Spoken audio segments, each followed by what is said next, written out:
a recent workshop, how to build a mega church. Decide how big you want your church to be, and go for it. I'm not against big churches. I'm not one of these guys who say numbers don't matter, attendance not important. I'm thankful when a visitor comes to church. I'm thankful when somebody comes in. We had several visitors yesterday because of the snow.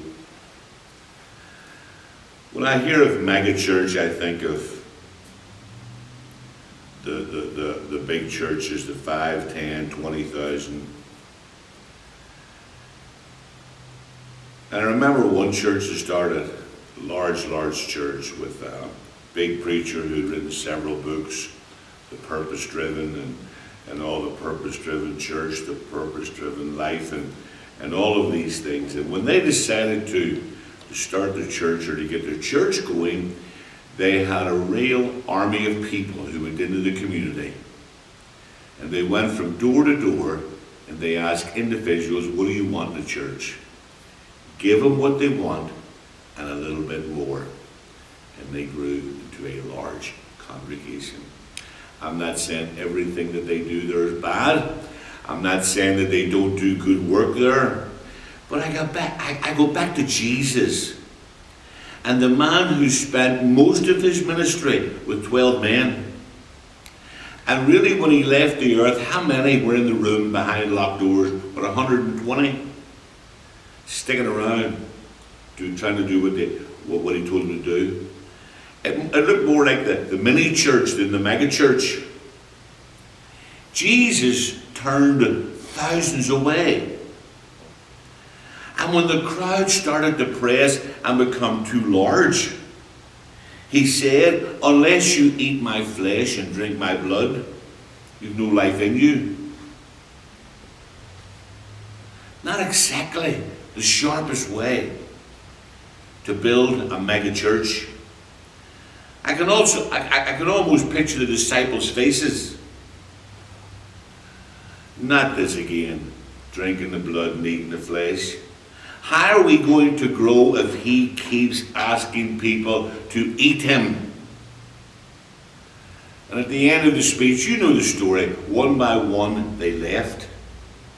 They left. And there he was left with a small group, and he says, will you also leave me?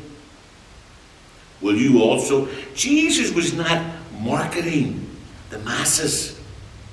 His invitation to potential followers were costly. And he seemed to be okay with that. It didn't disturb him. I think we're in a collision course here in America where the successful churches are defined by bigger crowds, bigger budgets, bigger buildings, more money. How big is your plan? I remember sitting in Romania with a loving couple, a godly couple, missionaries for many, many years in Romania. I remember sitting in their house, and the place was packed with young people. There were young people sitting on the floor. And I remember opening up the Bible, and it seemed like the young people couldn't get enough of Jesus. We were there for maybe an hour and a half. And we said, it's time to go, I guess. And the kid says, no, we want you to stay on. We want you to tell us more. I remember one of my brothers in Dublin, Ireland. I remember when they were meeting, as it were, underground. They were not allowed to put signs up to advertise their times of service. I remember that wonderful preacher, Brother Coffey, Brother Tony. He would go to the park each day and he would give out tracts and he would try to impress people with Jesus the Christ. And had he have been caught, he was probably going to be in trouble. But I know the church in Dublin was a hungry, go-getting, loving congregation who longed for the word of life. In Poland, There's a preacher there now. I think he's been in prison for 13, 14 years for preaching the word. At the end of Luke chapter 9, we find the story. 3 men who approach him. We want to follow you. Jesus said, listen, foxes have holes, the birds of the air have nests, but the Son of Man has no place to lay his head. In other words, I am homeless. Do you still want to follow me? Are you ready for homelessness? And then the second man said, my dad has just died. And Jesus responded, let the dead bury the dead. You go and proclaim the kingdom of God.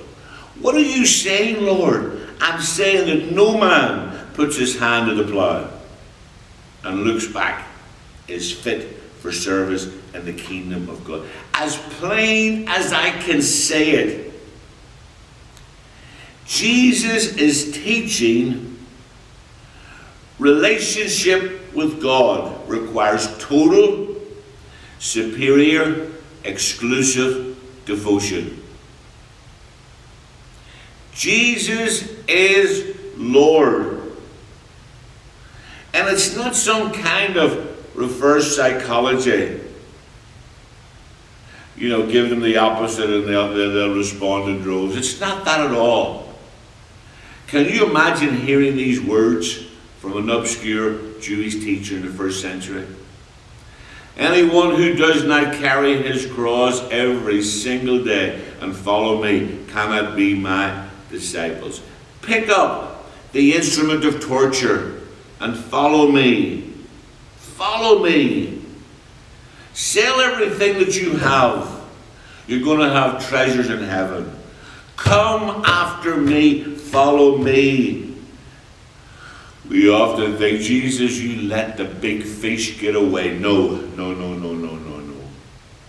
Jesus is calling us, if we have to, abandon our comforts. All that's familiar to us. If it means giving up your career, if it means starting over again somewhere else, Jesus is calling them, are you ready to give up everything to follow Jesus? Would we love him more?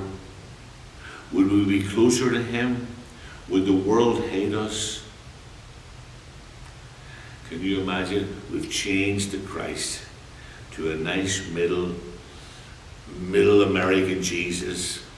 We have changed him to a man who doesn't mind a little bit of materialism.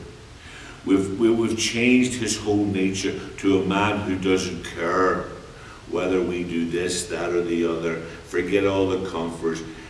We want Jesus Christ, but do we really want to follow the Christ of the Bible?